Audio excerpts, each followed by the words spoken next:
सनातन धर्म के इतिहास का सबसे बड़ा युद्ध जो महाभारत के रूप में प्रचलित हुआ, उसमें कई ऐसी घटनाएं हैं जो हमारे लिए सीख बनकर के उभरी हैं।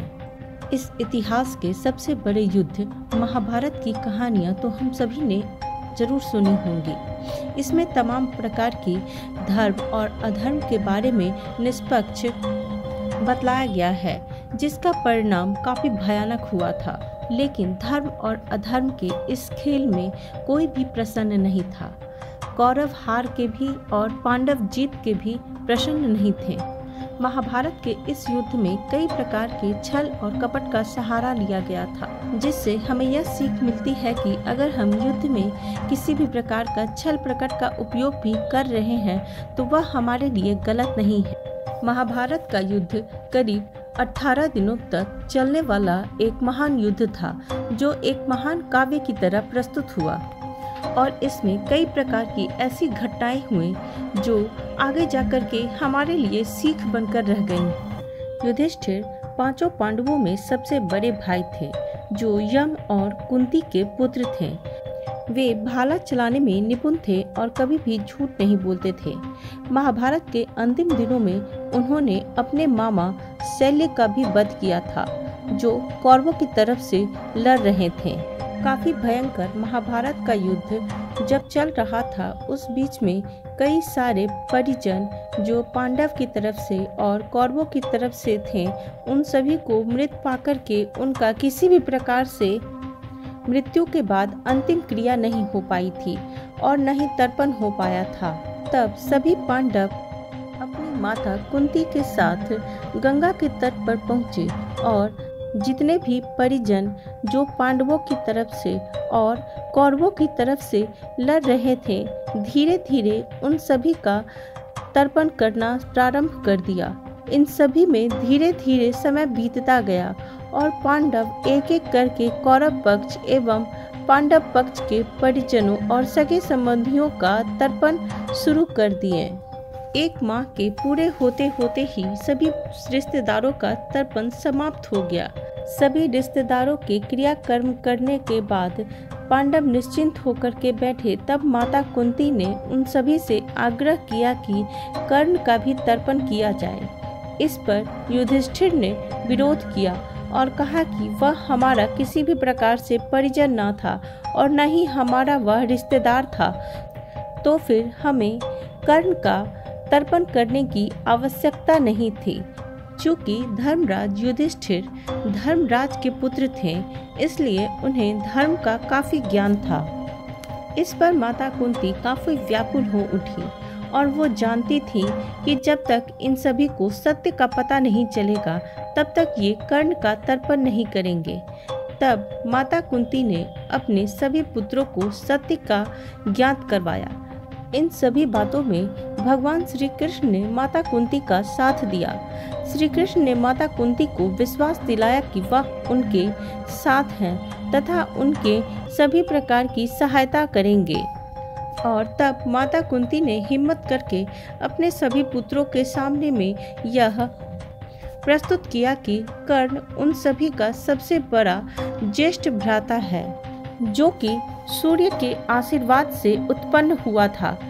लेकिन चूंकि यह माता कुंती के विवाह की पूर्ण की स्थिति थी, इसीलिए उन्हें अपने ज्येष्ठ पुत्र कर्ण का त्याग करना पड़ा। ये सभी बात सुनकर पांचों पांडव काफी क्रोधित हो गए, जिनमें से धर्मराज युधिष्ठिर काफी क्रोध में आ गए, क्योंकि उन्हें इस बात का जरा सा भी आभास नहीं था और इस बात से वे काफी दुखी थे, क्योंकि उन्होंने कभी भी सपने में भी नहीं सोचा था कि वे अपने ही ज्येष्ठ भ्राता को मृत्यु के घाट उतारेंगे। इस बात से वे काफी दुखी तो हुए ही, साथ ही वे अपनी माता से काफी क्रोधित हुए और क्रोध में आकर के उन्होंने अपनी माता को श्राप दे दिया। और यह श्राप सिर्फ माता कुंती को नहीं, बल्कि संपूर्ण स्त्री जाति को पड़ा, जिसके अनुसार कोई भी स्त्री किसी भी प्रकार के बात को गुप्त नहीं रख सकेगी। ऐसा माना जाता है कि आज भी कोई भी स्त्री बहुत समय तक बातों को गुप्त नहीं रख सकती। लेकिन क्या ऐसी बातें कोई भी माता अपने पुत्र को बतला सकती हैं? नहीं। तो फिर माता कुंती ने ऐसा कुछ गलत क्या किया? माता कुंती को महर्षि दुर्वासा ने एक वरदान दिया था, जिसके अनुसार माता कुंती कभी भी किसी देवता का आवाहन कर सकती थी और उन देवताओं का अंश के रूप में संतान की प्राप्ति कर सकती थी। और माता कुंती को जब वरदान प्राप्त हुआ तब वह कम उम्र की थी और उन्हें ज्ञात नहीं था कि किस प्रकार से यह वरदान उनके लिए अभिशाप बन जाएगा। और खेल खेल में ही माता कुंती ने इस वरदान का उपयोग कर लिया। मान्यताओं के अनुसार जब माता कुंती सूरसेन के यहाँ रहती थी तो वह महात्माओं और तपस्वियों की काफ़ी सेवा किया करती थी, जिससे वे सभी तपस्वी उनसे काफ़ी प्रसन्न रहते थे। एक बार की बात है कि महर्षि दुर्वासा उनके यहाँ आए तो माता कुंती ने उनकी काफ़ी सेवा की और कुंती की सेवा से प्रसन्न होकर के ऋषि दुर्वासा ने उन्हें एक ऐसा मंत्र बतलाया जिस मंत्र का उपयोग करने से माता कुंती कभी भी किसी देवता के अंश को अपने गर्भ में धारण करके एक पुत्र की प्राप्ति कर सकती थी। नासमझी में उन्होंने सूर्य देव का आवाहन कर लिया और इस मंत्र के द्वारा सूर्य देव के अंश को अपने गर्भ में धारण कर लिया और फिर उसी से कर्ण की उत्पत्ति हुई। लेकिन ये सब तभी हुआ जब माता कुंती कुंवारी थी, उनका विवाह नहीं हुआ था, तो कर्ण की उत्पत्ति उनके लिए अपमान का कारण बन गया और यह वरदान उनके लिए अभिशाप साबित हुआ। लेकिन क्या इसमें सिर्फ माता कुंती की ही गलती थी? माता कुंती का तो बालपन था, लेकिन महर्षि तो काफ़ी ज्ञानी थे और उनके पास कई अलौकिक शक्तियाँ भी थीं, जिनके द्वारा उन्हें ज्ञात हो गया होगा कि बाद में माता कुंती निसंतान रहेंगी, इसीलिए उन्होंने ऐसा आशीर्वाद दिया। लेकिन यह आशीर्वाद अगर वे विवाह के उपरांत देते तो यह उनके लिए वरदान साबित होता।